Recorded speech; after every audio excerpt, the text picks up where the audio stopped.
Welcome back, everybody, to the Marketing Rules podcast. And it's my pleasure to welcome on board Laura Brown. Laura, we've had a few technical issues to this, the kind of running up to this. But we finally got you here. We're finally kind of able to sit down and have a chat. For everybody who's listening, maybe you could give us a little bit about your kind of background and what you do now.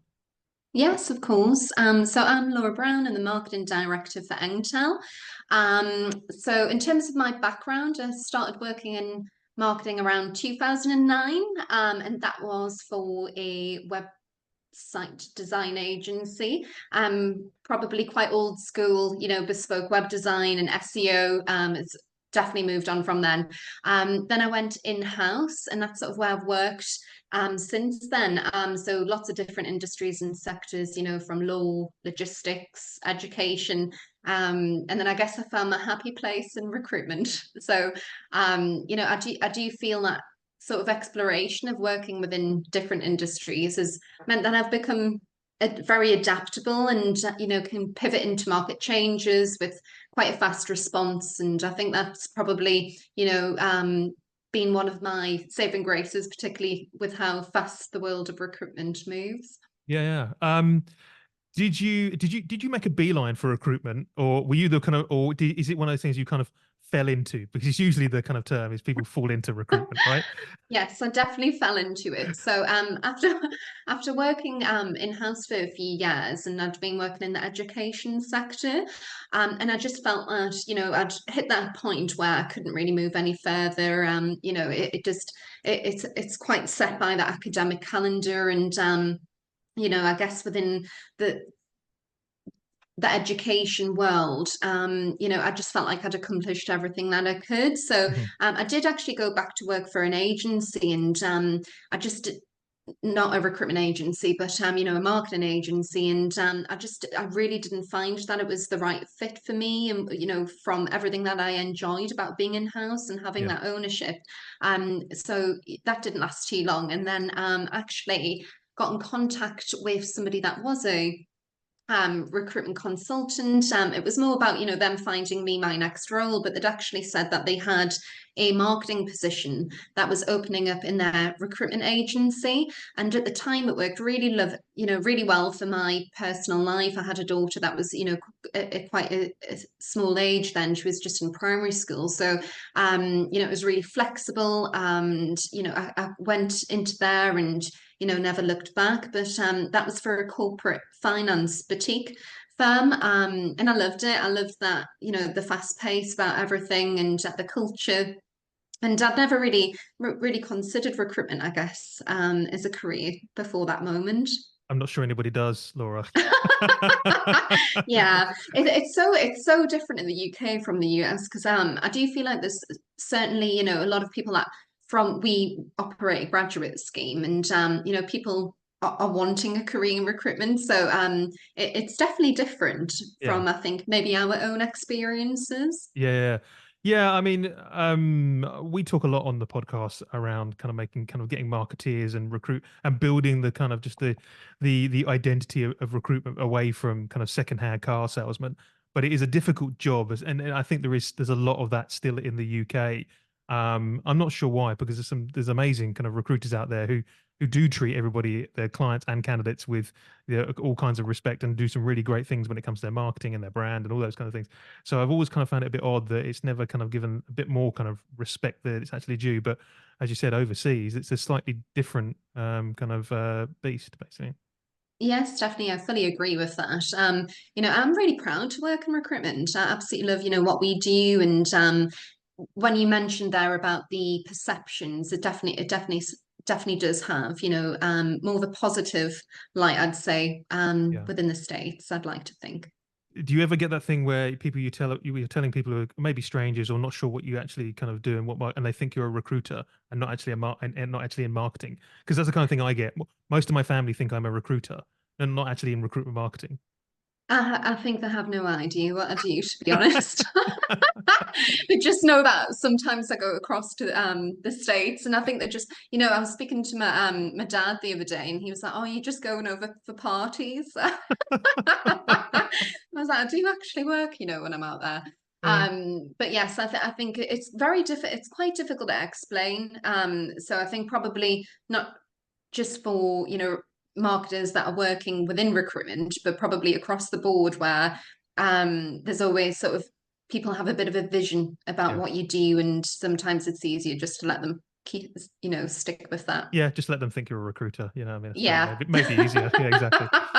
But I know you guys are doing some really kind of interesting stuff, and I know kind of before we were just discussing some topics, and usually when we get people on the podcast, we talk around a little bit around kind of technology, or someone's kind of got a book, or someone's got an interesting kind of opinion on AI. But unlike those, I know you guys have got kind of this kind of you're really concentrating on marketing as a core kind of driver for 2024, and it would be really good without giving away too many of your secrets to anyone at any competition that might be looking. It would be really good to understand that. What are the things you're looking to do, and looking at things to change, or looking at things to kind of move the dial on this year that maybe you haven't over the kind of past few years with your kind of marketing strategy. Yeah, of course. So I guess I'll start with, when I came on board to Engtal, Mhm. that was in 2021, and the primary focus was to build out the marketing strategy from the ground up. There hadn't been anything in place before that, and the business was in that stage where it had done very well from sales and BD, just that core traditional output, and there was then a necessity to build out the brand portfolio, and it really needed nurturing and looking after that positioning, and to build out that full marketing framework to start really underpinning that business growth. And I think, we got that model in place and put those foundations in. I started to recruit for my team with key positions that would enable and start to build out more of a revenue driven approach. And Mhm. that was always my goal, was to ensure that our marketing team was very on the same page and in line with sales as a team and as a function, and that we were part of that core process. And I think not only from delivering on the bottom line, which I'll get into, but more so for that peer-to-peer contact and how Engtal operates, and Mhm. how marketing becomes, one of those integral functions within the business that is delivering that impact. And I think, because we are a remote function, I feel very mindful, and I do feel like it's sort of my sort of purpose within the company to ensure that there's a spotlight on marketing where we have that ownership and there's that accountability for developing marketing strategies and campaigns and output that all equates to what we're trying to do and develop and build out the growth of the business. And Mhm. I think with the revenue aspect, it was always, as I mentioned, something that I really wanted to ensure that we got our teeth into. And I think to be able to do that was, from those initial conversations that I had with Mark and Chris, in those early days, about what the vision was going to be for marketing, what we were going to be building out, and how we could make a remote marketing operation successful. And to me, that's always been around that revenue piece. Mhm. And of course, you hear the word RevOps bandied around quite Yeah. a lot. And we do have a powerhouse of an ops team, and they to me are sort of the bridge between marketing and sales. And we're concentrating now on how we build that out into fully fledged, laser focused Mhm. RevOps function.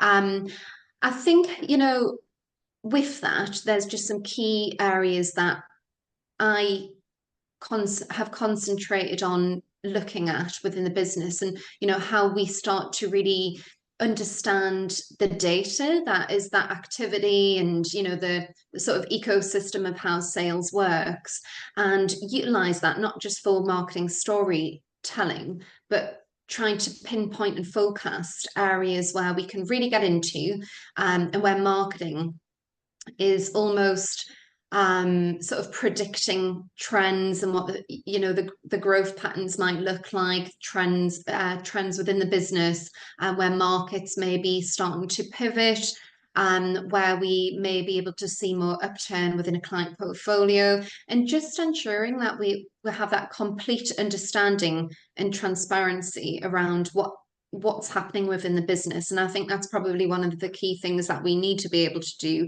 even more than, a team on the ground, is trust in the data.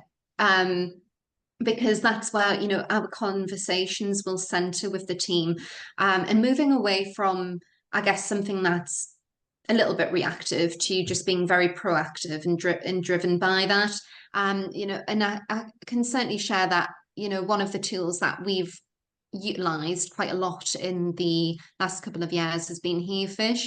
Okay. I really think for us it's been one of our strongest performers when it comes to that revenue generation piece. Mm-hmm. And what I like about it is, of course, we can track any success back to marketing, and that's not only just a good feeling, but it shows what's working and what isn't.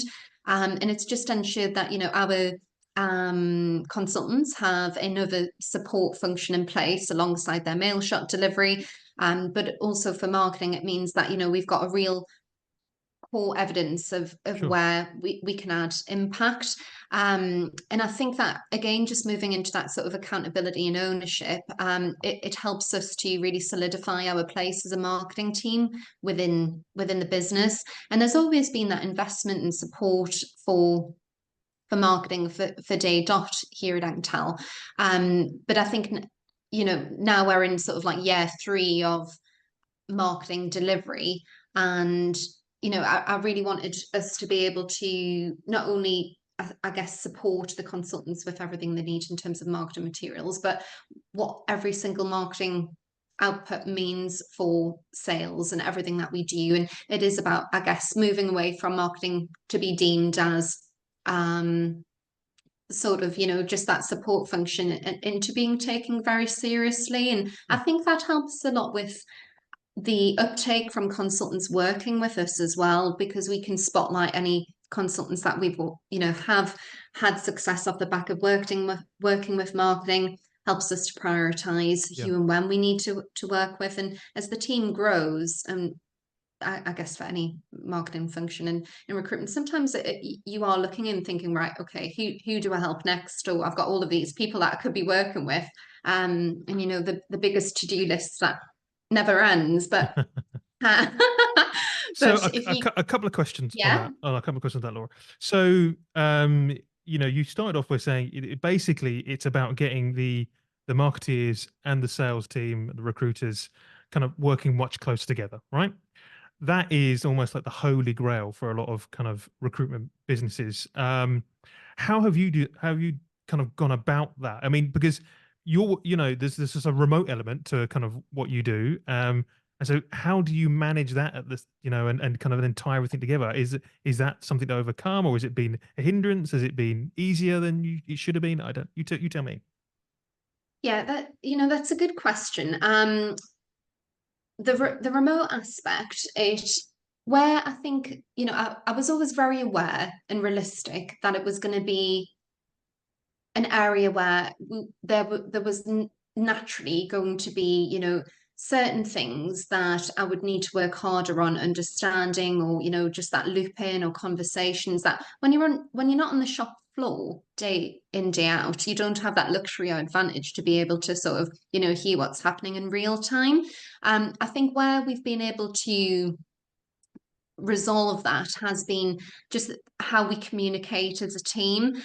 We are, from a culture perspective, we're very integrated, and that was always something that I wanted to ensure from building the team out remotely, and something that has been supported by our founders and the rest of the business. So we're very tight knit, and we're quite I guess a wonderful blend of British and American folk, because we've got quite a lot of UK recruiters that have moved over to our HQ in Chicago.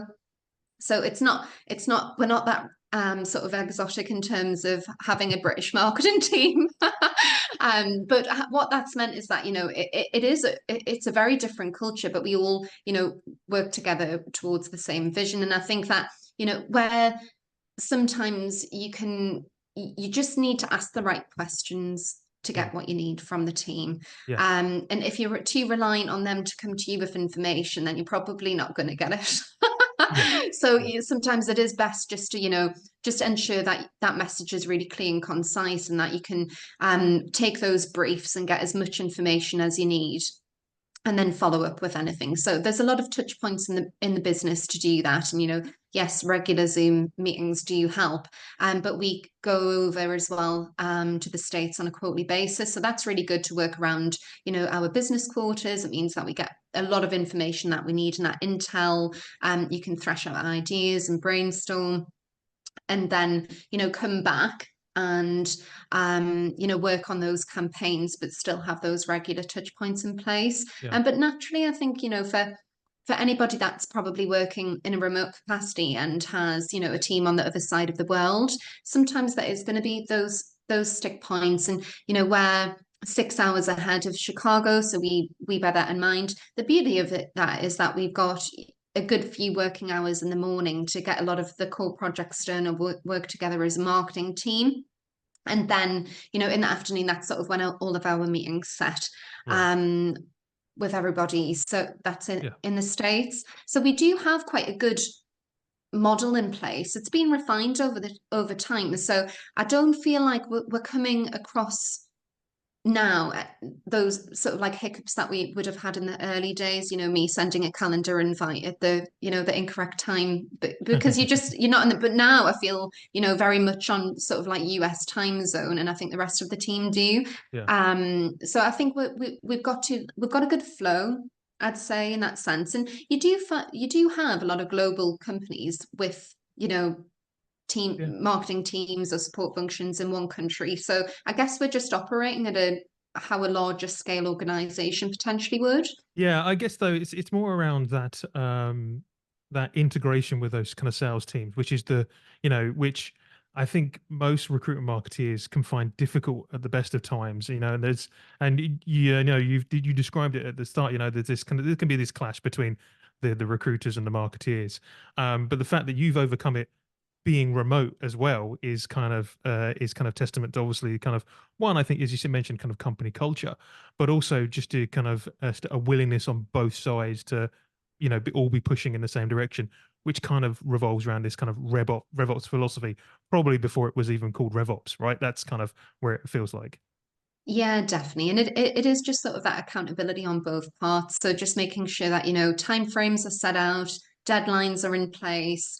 But I really do think that having examples of where we've worked with consultants and they've benefited from that and seen those placements and deals come through, and it's helped their commission. Yeah. If we're taught, if we continue with that sort of money aspect, and how it's going to help them ultimately, then I think that's where we've got our wins from. Yeah. Because we could get them involved in plenty of other campaigns, such as TikTok, social media stuff and things, but it doesn't always, getting their time Yeah. is quite difficult for those things. Although there's still a benefit to do for more of the brand led initiatives. Money talks in the end, right? I guess that's the Yeah. end of the story. Yeah. And I want to just pick up on the other point you mentioned, kind of Herefish and kind of bullhorn automation, and that has kind of been has been a bit, not necessarily a game changer, but it's definitely kind of supported all the kind of work you're doing. And we talk a lot around kind of marketing tech and all the different versions out there, and it's interesting, is that very kind of, is it just kind of that type of automation you're using? Is there anything else that you found that's kind of become kind of useful? Because you probably have a spread of kind of a tech stack, basically, when it comes to your kind of marketing. Yeah, absolutely. I think we're are definitely leaning on quite a lot of like BD focused software. Right. And things that we're trialing out at the moment would be Source Whale. I feel like I'm promoting brands here, but No, you don't need to. I mean, it's more. It's kind of more around the kind of the what you're looking for in that kind of tech, I guess. Is yes. where is that supporting your kind the work that you're doing? Because I mean, I'm toying, I'm skipping around the word using AI basically. That's what I'm kind of, and I don't really Yes. want to kind of go too kind of deep in it, but I'm interested to kind of see like, well, you've got some kind of automations playing. Everybody knows kind of bullhorn. Yeah, but is there Mhm. anything else that you're, the kind of Yeah. solutions that you're looking for, you've solved because you're like, oh, we weren't able to do this fast enough, or we need to make this more efficient, that kind of thing. Yeah, I think it was ensuring that there was more seamless touch points across our BD Mm, efficiencies, and I feel like utilizing Soulswell. It's still in the early days, so we're just trialing it out at the moment, but we've had a lot of success from that already. And I do think it is just that coordination and calendarization almost of all of the touch points from email goes out, calling, um in mails, all of that with LinkedIn as well. And I really like that synchronicity between everything, and really is sort of those prompts. So, you've sent something out, your next step is to call. And it is that traditional BD as well. I do think that there's something to be said for picking up the phone after those mail shots go out. And yeah. that's what we sort of are nudging a lot of. It already happens with the consultants, but it's just that front of mind of the things that we've invested in to really utilize and get on board with, and where the results can come from. Something else that we're just I guess dipping our toes in with as well would be, and I know you mentioned about not chatting too much about AI, but Lavender AI is Hmm. something that we've just started to explore for content development from more of a sales perspective, and what works, what doesn't, what's really going to give us that hook to draw a reader's eye to the page. So that's something else that we've been looking at, and I think there is just so much on the market that you could really spread yourself quite thinly Yeah. with. Yeah. And I think that, for us, just as a small but busy team, it's probably what we're looking at the moment would be those core areas. And then also really, utilizing what we've done already within, our processes, or, marketing materials that we know have worked, and optimizing them across client portfolios, Yeah. or with the consultants BD Hmm. processes. So for us, a lot of it is, what works, what can we do more of, what isn't working, should we start to park that a little bit, and where can we really prioritize Yeah. what we're doing to, help. And I think often a lot of marketing is, if it's, I think with marketing, you can overcomplicate it and start bringing in a lot of like different texts and softwares, and they're all very beneficial if they're suitable and fit for purpose and they're relevant for what you're doing.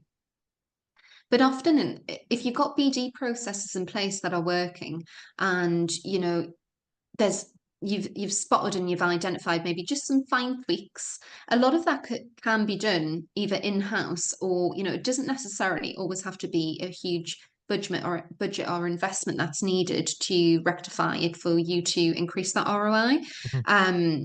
And I think that then, if you are starting to look at tech stacks, there's got to be a reason why you're bringing that in. So Yeah. what's the issue, what's the problem, does this platform actually help and enable anything additional? And I think that's probably key to just being resourceful Yeah. with your Yeah. marketing budget. I agree. We've met enough businesses that are like magpies when it comes to tech, and they'll just kind of buy everything that's kind of shiny and new instead of asking the question, well, do we need this? What's it going to solve? And is it actually going to generate revenue? Because it's actually so expensive that it just won't. Laura, it's been an absolute pleasure talking to you today. Oh, that Thank you for went that went quickly. thank you for sticking with us. As I said, I know we had a few kind of technical issues at the start, but we got there in the end. I'm sure we will have you back in the future to kind of know more about what you guys are kind of up to. And if anybody wants to know more, they will include all your details in the show notes, so if someone can reach out and know a little bit more about you and your team and the business. But for now, thank you very much. More than welcome. Thanks so much for having me on, James. Really enjoyed it.